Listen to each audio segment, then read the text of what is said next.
Graça e paz, amada igreja. Que Deus nos abençoe na compreensão da sua palavra no dia de hoje e que saímos daqui desafiados a obedecer as instruções que o Senhor nos dá.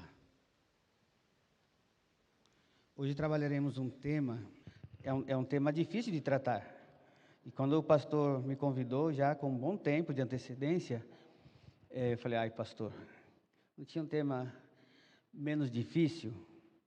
Porque ainda que nós, como povo de Deus, conheçamos a palavra, as santas instruções, ainda assim é um tema que nós às vezes preferimos nem falar. Sabe aquela situação de final de ano, a festa da família, falar, vamos jogar a sujeira debaixo do tapete, o ano que vem a gente volta a tratar desse assunto. Esse assunto se chama perdão.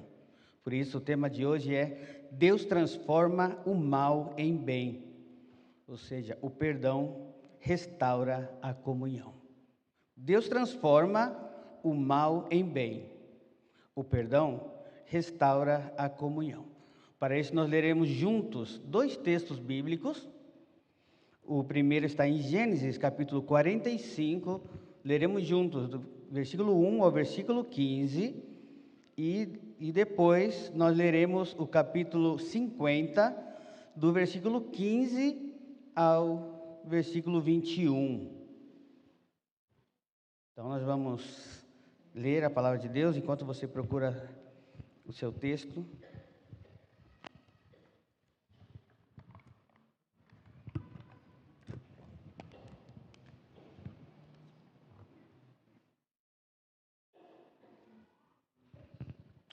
Já temos a palavra do Senhor em nossas mãos. Assim nos diz a palavra do Senhor, todos juntos. Então José, não podendo conter, bradou: fazei sair a todos da minha presença. E ninguém ficou com ele quando José se deu a conhecer a seus irmãos. E levantou a voz em choro, de maneira que os egípcios ouviam, e também a casa de Faraó. E disse a seus irmãos: Eu sou José, vive ainda meu pai? E seus irmãos não lhe puderam responder, porque ficaram atemorizados perante ele. Disse José a seus irmãos: Agora chegai-vos a mim. E chegaram-se. Então disse: Eu sou José, vosso irmão, a quem vendeste para o Egito. Agora, pois, não vos entristeçais, nem vos irriteis contra vós mesmos, porque haver-me vendido para aqui, porque para a conservação da terra Deus me enviou diante de vós, porque já houve 2 anos de fome na terra, e ainda restam 5 anos em que não haverá lavoura nem colheita. Deus me enviou diante de vós para preservar vossa sucessão na terra e para vos preservar a vida por um grande livramento. Assim não vos foste vós que me enviaste para cá, e sim Deus, que me pôs por pai de Faraó e senhor de toda a sua casa, e como governador em toda a terra do Egito. Apressai-vos, subi meu pai, e dizei-lhe: Assim manda dizer teu filho José: Deus me pôs por senhor em toda a terra do Egito. Desce a mim, não te demores. Habitarás na casa de Gósen e estarás perto de mim, e teus filhos, os filhos de teus filhos, os teus rebanhos, o teu gado e tudo quanto tens.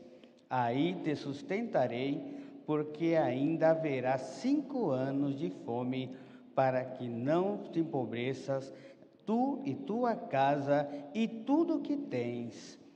Eis que vedes por vós mesmo, o meu irmão Benjamim vê também, que sou eu mesmo quem vos fala. Anunciai a meu pai toda a minha glória no Egito e tudo o que tendes visto. apressai-vos e fazei descer meu pai para aqui. E lançando-se ao pescoço de Benjamim, seu irmão, chorou, e abraçando com ele, chorou também Benjamim. José beijou a todos os seus irmãos e chorou sobre eles. Depois, seus irmãos falaram com ele. Agora o capítulo 50, do versículo 21, versículo 15 ao versículo 21. Assim também nos diz a palavra do Senhor: vendo os irmãos de José que seu pai já era morto, disseram: é o caso de José nos perseguir e nos retribuir certamente o mal que todos lhe fizemos. Portanto, mandaram dizer a José: teu pai ordenou antes da sua morte, dizendo: assim direis a José: perdoa, pois, a transgressão de seus irmãos e os seus pecados, porque te fizeram mal. Agora, pois, te rogamos que perdoes a transgressão dos servos de teu pai. Perdão, dos servos de Deus de teu pai. Todos juntos, chorou José enquanto lhe falava. Depois vieram também seus irmãos, prostraram-se diante dele e disseram: eis-nos aqui por teus servos. Respondeu-lhe José: não temais. Acaso estou eu no lugar de Deus? Vós, na verdade, intestaste o mal contra mim, porém Deus o tomou em bem para fazer, como vedes agora, que se conserve muita gente em vida. Não temais, pois eu vos sustentarei, a vós outros e a vossos filhos. Assim os consolou e lhe falou ao coração. Até aqui a palavra do Senhor, já oramos, e eu gostaria de repetir aqui o tema de hoje. Deus transforma o mal em bem, o perdão restaura a comunhão. Eu pergunto, o que seria mais fácil, perdoar ou sentir-se perdoado? Ou ainda, o que é mais difícil, perdoar ou pedir perdão?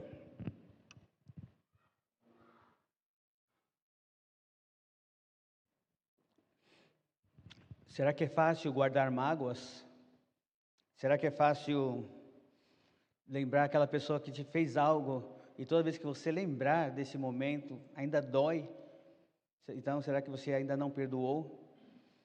Quando nós oramos a oração do Senhor, há uma parte muito sucinta e direta do Senhor Jesus, e é a única parte que ele repete o seu ensinamento, dizendo: perdoa as nossas dívidas, ou as nossas falhas, ou as nossas faltas, ou as nossas ofensas, assim como nós perdoamos a quem nos tem ofendido, ou aos nossos ofensores. Perdoar é muito difícil. Às vezes Deus fala, e como é difícil entender o que é o perdão. Quando eu estava recém-chegado ao México, teve uma situação que me marcou muito, porque com a família missionária, ou a equipe de missões daquela região, nós acompanhamos algumas visitas pontuais. Eu via como algo normal, como um cuidado. A pessoa que estava na liderança visitou o irmão mais velho daquela família, depois o outro irmão, depois o outro, depois o outro.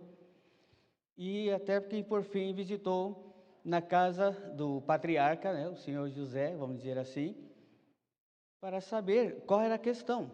Porque aquele homem, crente, servo de Deus, havia sofrido 7 infartos.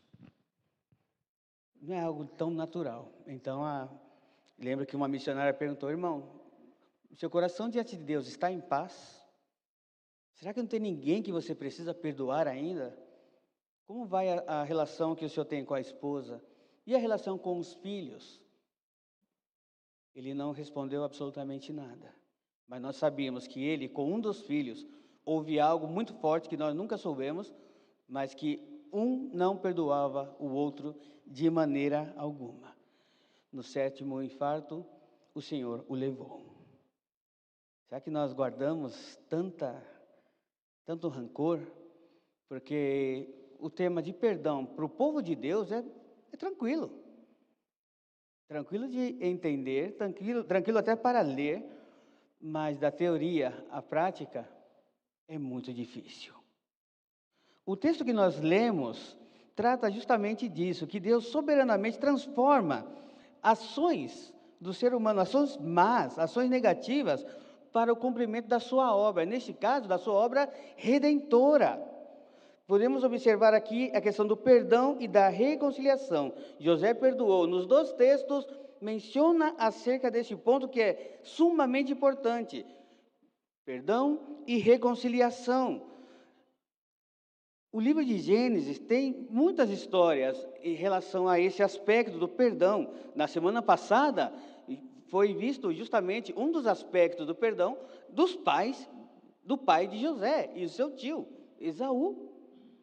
Foi uma situação muito distinta. Possivelmente ele já sabia e conhecia essa história. Então, nós lemos aqui no capítulo 45, de 1 a 15, que José ele foi traído, foi vendido, foi escravo, passou por todo aquilo que já foi falado, e nós conhecemos bem o contexto histórico de José.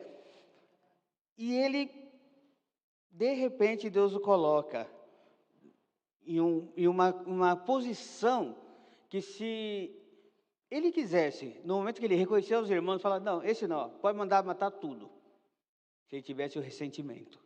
Assim seria. Então, no capítulo 50, ele reafirma esse perdão, porque quando Jacó morre, os irmãos: e agora? Não, agora ele vem com tudo. Não sabemos se é verdade ou se é mentira, o que diz o texto. Eu quero entender que é verdade, porque as falas de seus irmãos é que o nosso pai falou para você que nos perdoe. Ou seja, se está na Bíblia é porque Deus mandou colocar. Mas às vezes parece mentira, né? Será que eles estavam preparados para receber o perdão de José? É uma situação difícil, porque o perdão, eu falar assim, eu perdoo, é muito fácil.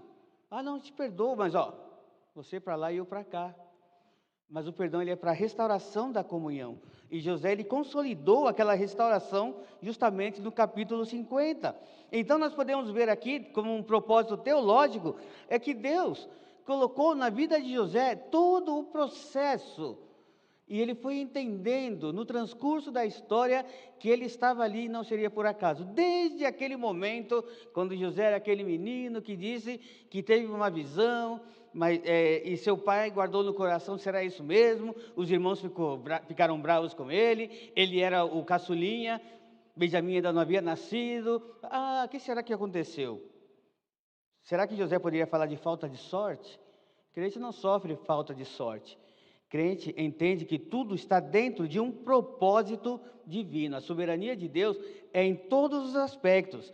Veja bem, José foi vítima de seus irmãos, ele sofreu graves prejuízos, e nós vemos que o pai de José foi todo ao contrário, ele era o vitimário, ele causou em Esaú um grande problema. Então nós temos os dois lados da moeda, e em ambos casos, o que nós podemos ver à luz das Escrituras é que algo que nós chamamos de providência de Deus. Na nossa confissão de fé de Westminster, o capítulo 5, ele fala a respeito da providência divina. Então, na vida de José, podemos observar que Deus, ele planejou tudo do jeito que tinha que ser. Mas será que José precisaria ficar preso tanto tempo? Será que ele tinha que ser vendido, humilhado? Será que ele teve que passar por tantas situações? Mas ainda assim Deus o abençoava naquele lugar. Então Deus ele permitiu, apesar de uma ação pecaminosa do homem, no caso de próprio Esaú, que vendeu o seu direito, o próprio Jacó, que usurpou o direito, e de José, que foi vendido, e dos irmãos que venderam, tudo isso estava dentro do plano e dos propósitos de Deus. Então, com base nessa introdução, nós devemos entender 4 lições muito importantes referentes ao perdão e à reconciliação. A primeira lição que nós podemos extrair desses 2 textos é: dentro da soberania de Deus, Deus transforma a tragédia em redenção. Nós leremos alguns versículos, vou pedir para a mídia ficar atenta, porque nós vamos estar pulando do capítulo 45, capítulo 50, então Você também coloca de um lado aqui, coloca algo no meio para você conseguir acompanhar. No capítulo 45, versículo 5 ao 7, disse, e depois, não vos entristeçais, nem vos irriteis. Ou seja, os irmãos falam, ai, que fizemos? Porque Judá, o único que de repente, não, vamos preservá-lo com vida. Imagina Judá irritado, Efraim. Imagina que situação mais desagradável. Mas ele disse que, o texto diz que José entendeu, diz assim que foi para a preservação da vida, Deus me enviou entre vós. E lá na frente ele continua dizendo que ia conservar. Essa palavra conservar é com o sentido de propósito, de estabelecer-se ali naquele lugar. E no capítulo 50, versículo 20, ele repete justamente essa questão, dizendo, vós, na verdade, intentastes o mal contra mim, porém Deus o tornou em bem, para fazer, veja bem, aquilo que ele quis. A palavra de Deus assim nos diz, como vedes agora, que se conserve muita gente, não somente toda aquela região, mas principalmente o povo de Deus, que Deus separou para um propósito. Então, quando nós vemos aqui a soberania de Deus, Deus mostrando que situações adversas podem suscitarem bem, não nos dá a licença para viver pecando. Então eu vou pecar porque Deus vai ajustar tudo. Não é nada disso. Dentro da soberania de Deus, existe entre nós a responsabilidade do homem. Você tem a responsabilidade. E aqui no povo de Deus não pode haver pessoas que pensem diferente, porque nós temos a mente de Cristo. Então, é difícil até dividir a história do povo de Deus com a história do povo daquela época. Inclusive, os estudiosos, chamados egiptólogos, eles colocam ali a par as duas situações como veracidade. Ou seja, os egípcios entenderam que é verdade o que aconteceu, e o povo de Deus tem um relato através da sua santa palavra. Então, não houve nenhuma dificuldade. Isso para nós traz algo muito interessante, porque em nossos dias nós vivemos quantas injustiças. Você já sofreu injustiça? Você já foi injusto? E como nós sabemos que algo é justo ou que algo é injusto? Justamente porque nós desfrutamos da justiça de Deus. Não tal qual nós diretamente com Ele, mas pelo Seu Filho amado, que através do Seu sangue nos deu a liberdade de estar diante de Deus. Por isso a palavra de Deus diz que nós somos justificados, pois diante de Jesus Cristo. Não é por nosso mérito e não é porque nós somos bons ou somos ruins. Então até o pecado humano serve dentro do texto bíblico para observar que todas as coisas cooperam para o bem. Mas é interessante porque nós sempre falamos de todas as coisas nos contribuem, todas as coisas cooperam para o bem, quando são coisas boas. Mas e quando são coisas ruins? Você lê com essa mesma intensidade, fala, tudo é de Deus, ou você quer buscar sempre uma solução ou perguntar algo? Porque quando acontecem coisas boas na nossa vida, é a providência de Deus. Senhor, obrigado, Senhor, eu precisava mesmo. Legal. Mas e quando acontece algo ruim na tua vida? Você, Deus, obrigado, Senhor, eu precisava passar por essa luta mesmo, essa provação, para minha fé aumentar em Ti. Você ora assim? Você pede isso para Deus? Creio que não. Nem o mais crente dos crentes vai pedir isso para o Senhor. Nós sempre queremos ver as boas mãos do Senhor sobre nossa vida, mas em assuntos positivos. E quando a palavra de Deus diz ali que todas as coisas cooperam para o bem daqueles que amam a Deus, está falando do grande propósito, que é o propósito da nossa salvação. Tudo o que aconteceu com Jesus. Maravilha de Deus que acontece. Agora, dentro das boas novas do Evangelho, existe a má notícia, porque amargura, incredulidade, rancor não pode existir na vida do crente. Você é crente? Você vive a bondade de Deus? Você perdoa com facilidade? Você pede perdão com facilidade? Isso é muito interessante entre casais, né? Um casal cristão. Eu percebi que eu peguei, amor, perdão. E ela do mesmo jeito. Mas às vezes faz o perdão, mas é aquela palavra, mas logo, logo eu vou cair no mesmo buraco. É difícil, irmãos. Então, numa sociedade a qual existe essa política do cancelamento, eu não gostei do que meu homem disse, o que eu faço? Eu vou lá, bloqueio no WhatsApp, bloqueio na minha rede social lá, no Face, é só bloquear. Eu mandei mensagem, não entrou. Que sabe, não sei, eu não vi, o que você mandou? Porque você não quer mais nada, sabe o que eu falei agora há pouco? Eu perdoo, mas não esqueço. E nós podemos fazer uma pergunta muito forte aqui. Você confia que Deus pode usar traições, ingratidões, situações adversas, como um propósito na tua vida? Porque na vida dos outros é fácil ver. Na vida de José é bem claro, porque nós temos a história completa, desde o tempo que José era pequenininho ali, caçulinha, até o desfecho do capítulo 50 de Gênesis. Mas e na nossa vida? Será que nós temos essa dificuldade ou temos essa facilidade de admitir que pessoas falharam conosco? Graças a Deus por Jesus Cristo, porque José, ele traz ali uma luz, apontando para Cristo, porque ele entendeu que Deus tinha um propósito na vida dele. E nós? Será que nós conseguimos ver o que Jesus fez em nossa vida, o que Ele pagou ali na cruz para a nossa redenção, para que nós pudéssemos ter comunhão com Deus? Porque a palavra de Deus diz lá em Atos, capítulo 2, 23, diz que sendo este entregue, ou seja, Jesus Cristo, pelo determinado desígnio e presciência de Deus, ou seja, Deus já sabia que ia acontecer, vós o mataste crucificando por mãos de iníquos. Assim como José, ele viu o plano de Deus.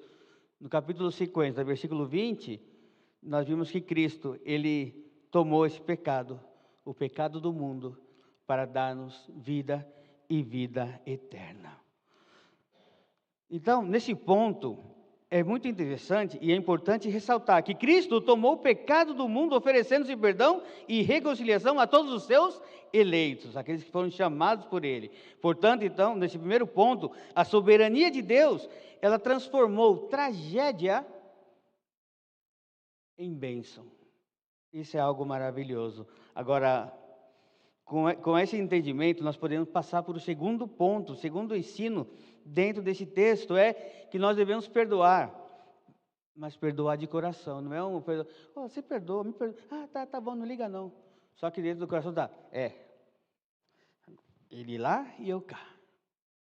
Familiares, quando eu estava estudando esse tema, eu me lembro que eu trabalhei numa empresa lá na Penha, metalúrgica, e havia sociedade. A empresa tinha 50 anos, mas desses 50 anos, eles estiveram bem por 20 anos, duas famílias dos donos daquela empresa. 30 anos que um não olhava para o outro, 30 anos que um não falava com o outro, só se reuniam para definir assuntos, entravam, nem bom dia, boa tarde, assinavam o que tinha que assinar, um levantava e ia para um lado, outro levantava e ia para o outro. Não havia perdão, mas estou falando de pessoas não crentes, mas dentre os crentes, nós cristãos. Ponto número 2, perdoemos de coração. Por quê? Porque Deus restaura relacionamentos. Perdoemos de coração, porque Deus restaura relacionamentos. Veja bem, no capítulo 45, versículos 4 e 5, diz que quando José se deu a conhecer aos seus irmãos, ele disse, achegai-vos. Aqui a palavra é assim, é como uma ordem, aproxime-se, não tenham medo de mim, porque eles estavam estarrecidos. Diz que seus irmãos ficaram mudos, olhando, estamos mortos. Quando eu sou José, o irmão de vocês, e vocês me venderam, acho que estamos mortos.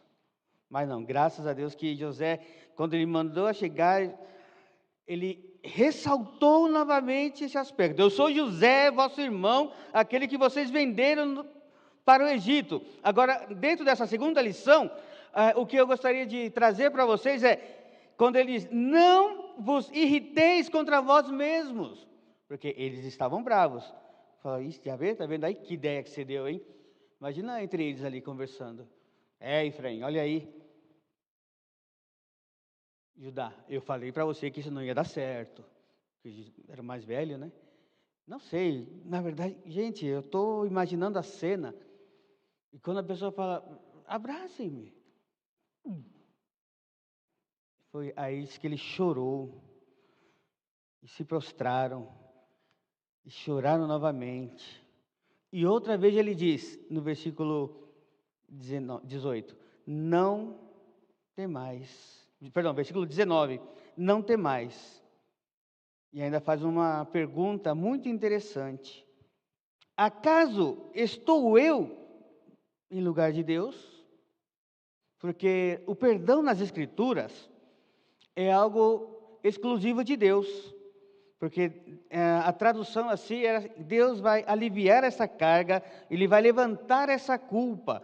Essa seria uma tradução assim mais direta, dizendo assim que Deus ele retirou o peso da culpa da pessoa. Imagina José dizendo: olha, fiquem tranquilos, eu sou José, vocês me venderam mesmo, mas ó, passado.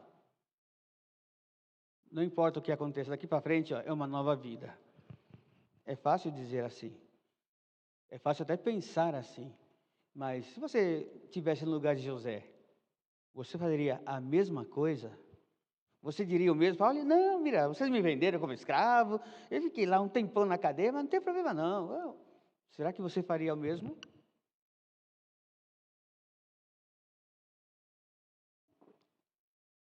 O perdão no Antigo Testamento era algo exclusivo de Deus. Portanto, só Deus podia perdoar. Só Deus poderia perdoar o ser humano, o homem. Numa tradução mais recente, vamos dizer assim, a palavra que aparece ali ao pedir perdão seria, foi propício. Isso nos traz a ideia justamente da tradução que nós temos lá em Lucas 18, naquela oração entre o fariseu e o publicano, que ele não pedia perdão a Deus, porque na verdade essa palavra perdão, ela veio depois. Nós traduzimos alguma delas para facilitar nosso entendimento, mas quando ele fala ali, ser propício, fala, olha, perdão, Senhor. Aí fica fácil. Tanto é que lá em Marcos, capítulo 2, lembra daqueles amigos que derrubaram um telhado para descer uma pessoa? Qual foi a palavra de Jesus naquele momento? Perdoados estão os seus pecados. E os que estavam ali, fariseus, escriba, quem sabe que estava ali naquele arredor ali, eles pensaram, nem falaram, eles só pensaram. Perdoado o pecado. Quem é esse para perdoar pecado? Só Deus perdoa pecado. Mas Jesus também, sendo Deus, também é onisciente. Falou, o que vocês estão pensando aí?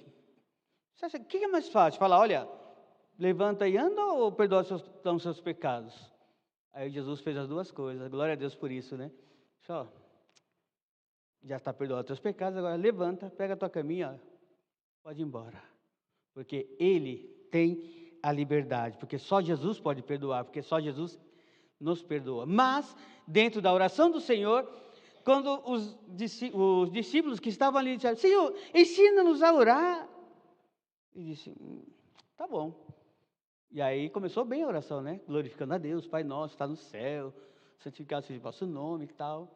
Só que de repente chega o ponto de pedir perdão. Porque quem perdoa é Deus. Então, o perdão reflete a misericórdia de Deus para a nossa vida.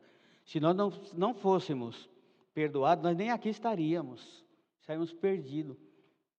Mas graças a Deus por Jesus Cristo, que deu essa liberdade, a nossa liberdade de estar na presença de Deus, para viver o Evangelho do Senhor Jesus Cristo, na sua totalidade. Inclusive, pedindo perdão. Inclusive, perdoando.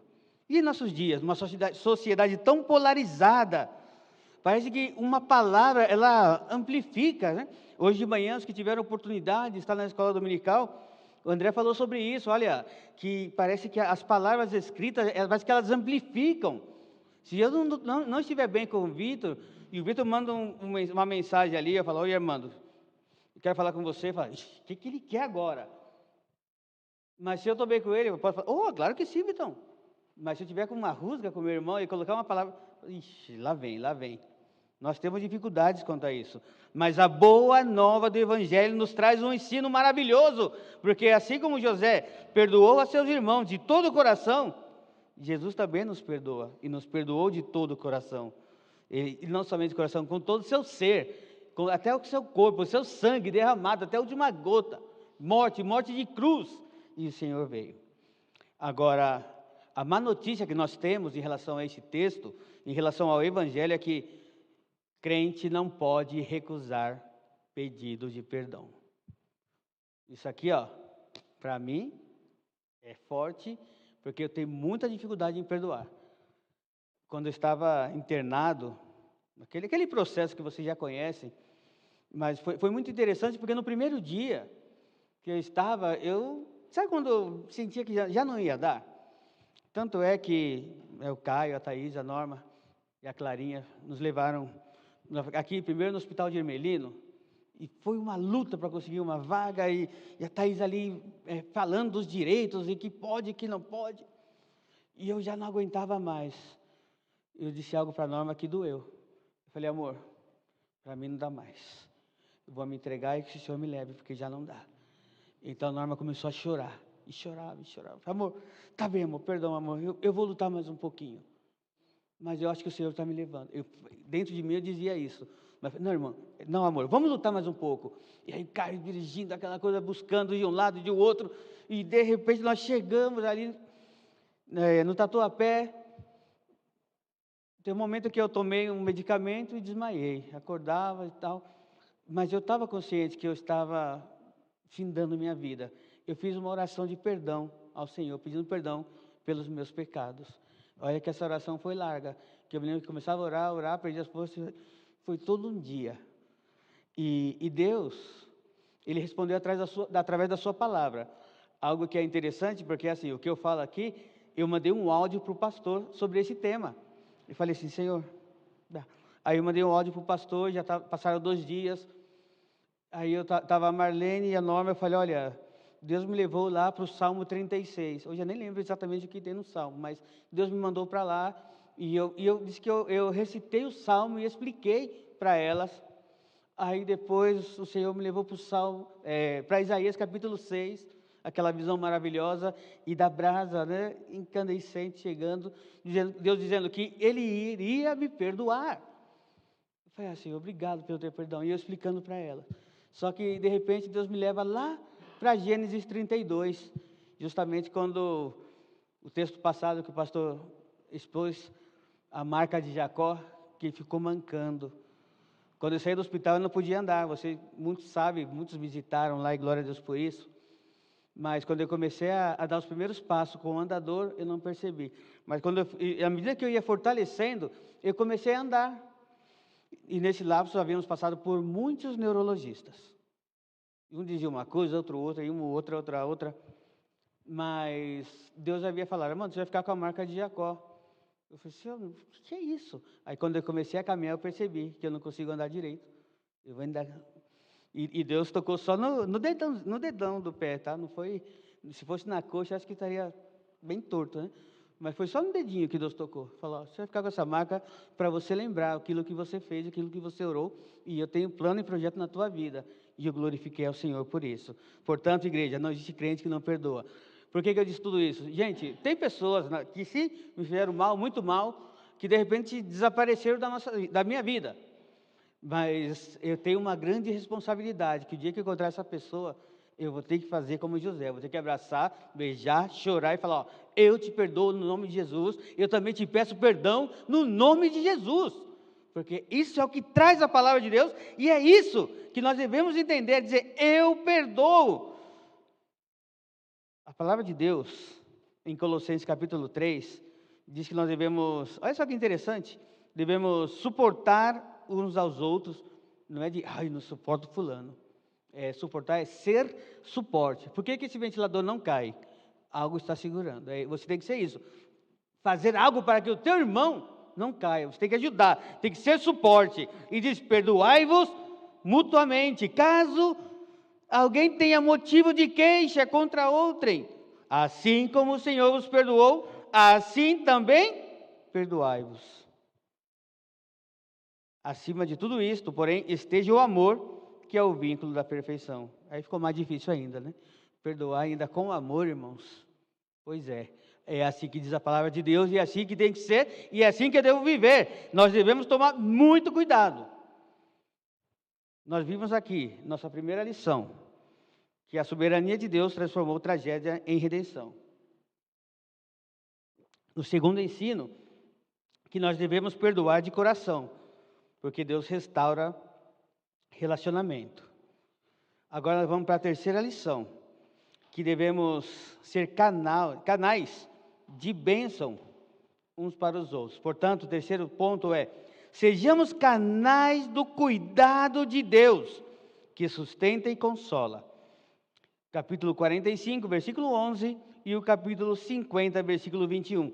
Observe que no capítulo 50, versículo 11, faça aí, vai vendo a tua Bíblia, compare que em 2 ocasiões aparece José prometendo cuidar dos irmãos, dizendo: eu vos sustentarei. No capítulo 45, vai lá, traz o meu pai, traz a família, vem para cá, vocês vão morar aqui na cidade de Gósen, e vocês vão morar, não fiquem preocupados, porque eu vos sustentarei. Aí de repente morre Jacó, e o medo da retaliação em situações adversas diz no capítulo 50, versículo 21, não temais porque eu vos sustentarei. Capítulo 45, versículo 11, lá eu te sustentarei. Aqui a palavra está no futuro, com a tradução assim, é com uma força de promessa. Fala, olha, pode entender que eu vou cuidar não só do meu pai, mas de todos vocês. Eu vos sustentarei. Porque tudo vem de Deus, tudo é propósito de Deus, então fica tudo muito fácil. A palavra de Deus, ela diz que nós devemos estar entregues ao Senhor, saber que tudo que provém de Deus, e nós devemos entender que tudo que acontece em nossa vida é propósito de Deus. Nós não podemos colocar a culpa nem A e nem B. Ah, mas aconteceu isso comigo porque o fulano. E nós sempre tratamos de encontrar o bode expiatório. O bode expiatório, o contexto é justamente perdão, né? Ali estariam os bodes, colocava a mão em um e tirava do povo. E levava o pecado junto, é o contexto da égua. Mas em Jesus, que maravilha, o propósito é a reconciliação. E a lição ainda continua para nós de uma maneira muito negativa desse aspecto, porque recusar-se, perdoar, é sinal também de egoísmo. Um pecado que impede a reconciliação desonra aquilo que Deus fez por você. Ai, Armando, como assim? Imagina que você tem lá na sua casa aquele montinho de areia. Imagina que aquele é o pecado que o irmão faz contra você. Aí você olha para o outro lado e você tem uma montanha. Quantas vezes você pecou diante do Senhor? Quantas vezes você pediu perdão diante do Senhor? Será que você pede perdão ao Senhor todos os dias? Creio que sim.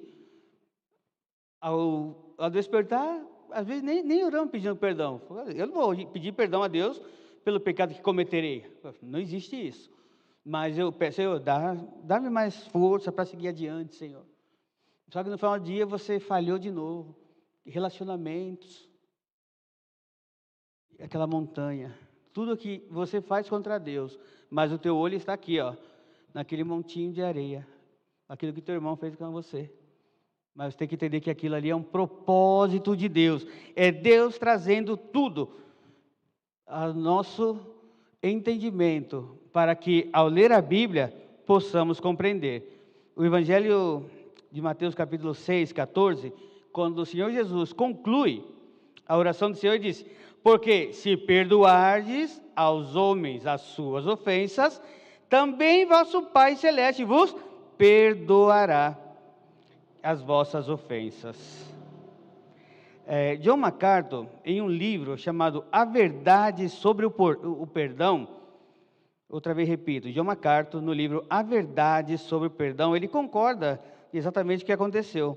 Diz que José, ele não tinha obrigação de mostrar a seus irmãos favor algum. Pelo contrário, tinha todo o direito de castigá-los por aquilo que haviam feito com ele.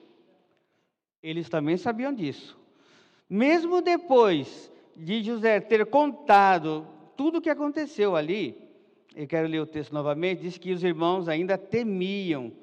Será que José vai tomar retaliação? Ah, José está aqui falando que vai cuidar, mas o dia que nosso pai morrer, gente, fuga, porque ele vem com tudo sobre nós. Esse era o pensamento, isso é o que escreveu o John MacArthur, e achei muito interessante, por isso eu compartilhei com vocês. E ele deixou bem claro que ele havia perdoado, como disse anteriormente, de coração, e era um perdão incondicional. Olha, eu perdoo vocês, mas não existe isso, gente. Você perdoa porque perdoa, e ponto. Olha, eu perdoo, mas você para lá e eu para cá. Esse mais não pode existir, nem mais, nem meio mais, como diria a minha mãe. Então, nós devemos entender que a soberania de Deus transforma tragédia em redenção. Nós vimos que devemos perdoar de coração. E também nós vemos aqui que, no quarto ponto, que celebremos a restauração que Deus operou em nós. Veja bem, no capítulo 45, versículos 14 e 15, diz que José se lançou ao pescoço de Benjamim, seu irmão, e chorou, e Benjamim também chorou, e diz que José beijou a todos os seus irmãos e chorou com todos. Imagina aquela cena, aquela comoção, gente. Quem sabe os egípcios não entenderiam nada disso. O que está acontecendo aí? Lembra que José mandou todo mundo sair? Nesse segundo momento, não. O primeiro momento, quando estava ali, que ele chorou, o pessoal, até os guardas de José, que ele tinha também uma guarda ali especial, ele não podia sair, estava na porta aí, está tudo bem aí. Gente, algo que nós devemos pensar é que Deus já não tratou José no momento que ele se encontrou. Deus tratou com ele desde antes. Veja bem, no capítulo 41, no versículo 51, nasce o primeiro filho de José. E aí ele coloca o nome de Manassés, cuja tradução é que Deus me fez esquecer toda a minha angústia e toda a família de meu pai. Ele já havia dado por perdido tudo isso.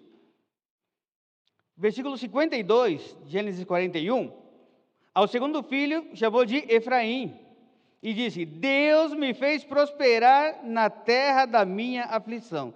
Deus já estava tratando com esse homem, irmãos, há muito tempo, e eu vou provar para vocês à luz do texto bíblico. Então nós somos, o detalhe é assim, né, que nós somos vasos na mão do Senhor.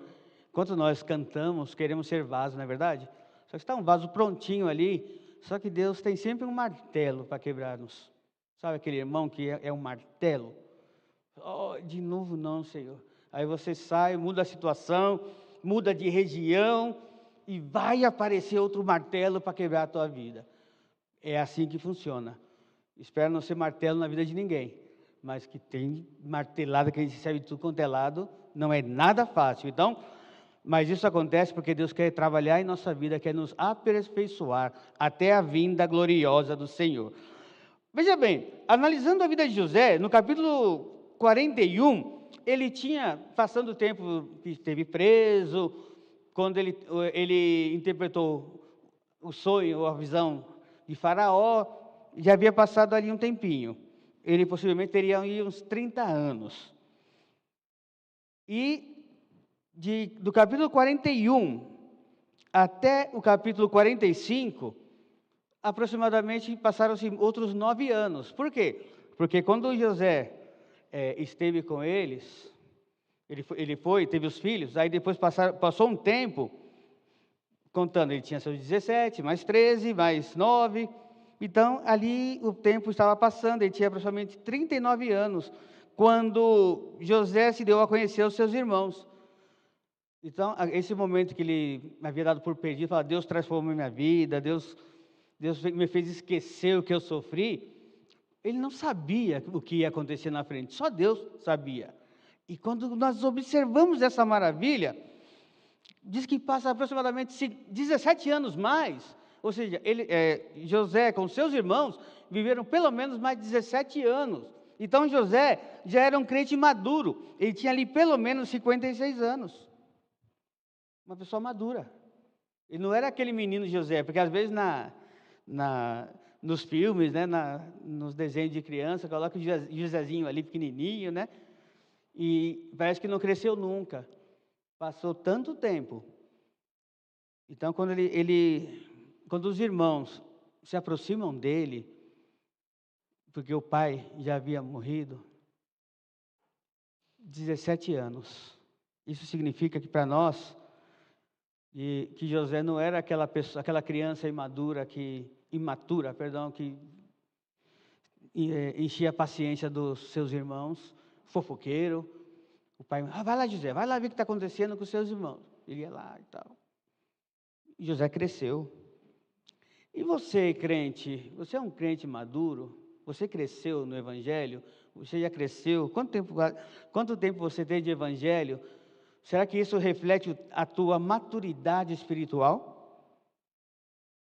Será que nesse tempo, os irmãos de José viveram aflitos o tempo inteiro? É uma pergunta sincera, que nós não temos a resposta, mas será que, de repente, vamos pensar, né? Jacó teve uma tosse, e agora vai morrer, meu Deus. Não, não é assim. O tempo passou. Nós, quando perdoamos e quando somos agentes de reconciliação, nós podemos entender que, mesmo em nossos dias, perdoar e pedir perdão é uma atitude de um crente maduro. E caminhando para a conclusão, eu gostaria de trazer aqui alguns aspectos. Esaú perdoou a Jacó. O texto bíblico diz assim, e nós entendemos. Mas nós não podemos dizer a mesma coisa da sua geração, ou seja, dos filhos de Esaú e por aí vai passando. Por quê? Porque houve alguns pleitos, por exemplo, em Números, capítulo 14, no capítulo 20, do versículo 14 a 21, houve ali um pequeno problema entre Israel e os edomitas. Edomitas são aqueles filhos descendentes de Esaú. Então, vemos isso também em 1º e 2º Reis, vemos profecias de Deus contra os edomitas, Isaías, Jeremias, Amós, Obadias, Malaquias. Deus sempre tem algo para dizer. E Esaú, ele, quando vendeu o seu direito por primogenitura, foi muito interessante. A palavra de Deus diz lá em Hebreus, capítulo 12, 16 e 17, e ninguém seja impuro ou profano como foi Esaú, ao qual, por uma simples refeição, vendeu o seu direito de primogenitura. Porque também sabeis que, querendo ele, depois de herdar a bênção, foi rejeitado, pois não achou lugar para arrependimento, embora com lágrimas tivesse buscado. Veja bem, nós entendemos que o texto bíblico diz, e é verdade, que os irmãos se reconciliaram, mas nós não sabemos se não ficaram ali ressentimentos entre um povo e outro. Por isso, Edom era aquele povo que, quando Israel estava sendo atacada, Israel sofria, o povo de Deus, eles riam. Está vendo aí, o castigo vem. Mas é porque eles não conheciam os propósitos divinos. Caminhando para a conclusão, nós podemos entender que esse arco da narração, ou seja, nós pulamos, né, do 45 para o 50, mas é algo que observamos que José, ele iniciou a restauração, mesmo sendo a parte afetada. E lá no final, capítulo 50, ele consolida este perdão, dizendo aos irmãos, fiquem tranquilos. Para nós hoje, como igreja, será que a amargura ou ressentimento faz parte da nossa vida? Será que nós crentes temos isso em nosso meio? Será que tem crente aqui que tem dificuldade de perdoar? Será que tem crente aqui que tem dificuldade de pedir perdão? Será que tem irmão com dificuldade de perdoar outro irmão? O caso de José e o caso de seus irmãos, perdão entre irmãos. Será que José não ficou bravo será que Jacó, com a mãe dele, tudo certo, né? Mas será que Esaú ficou bem com a mãe dele? Pense no contexto. Será que nós entendemos que Jesus, Ele nos perdoou, Ele carregou todos os nossos pecados, e nós não temos a capacidade de levar nem esse pequeno pecado? E finalizando, mais do que reconciliarmos com o nosso irmão, em primeiro lugar, eu preciso reconciliar-me com Deus. Porque quando eu estiver reconciliado com o meu Deus, entender que Ele me perdoou, que Ele me tirou das trevas para a sua maravilhosa luz, é para viver como luz, é para viver como filho e é para viver como servo. Portanto, nós vamos cantar agora o hino 71. Foi o mesmo hino da semana passada. Quando o pastor deu o contexto, ele disse, o hino 71 cabe ali. Mas eu pensei, o pastor vai chegar primeiro, porque ele prega primeiro. Quando eu vi o hino, eu falei, mas não é pecado repetir hino, porque se você não lembra, você vai lembrar novamente. Mas eu gostaria de chamar a atenção para a última estrofe. Ele diz assim: escuta, ó Deus, a minha oração, e vem livrar-me do pecado vil. Renova este pobre coração. Eu abro um parênteses aqui. Esse pobre coração com dificuldade em perdoar. Esse pobre coração em dificuldade de pedir perdão. Esse pobre coração que quer servir ao Senhor, mas tem tantas amarras no nosso coração. E nós vamos pedir e finalizar dizendo: amém, Senhor.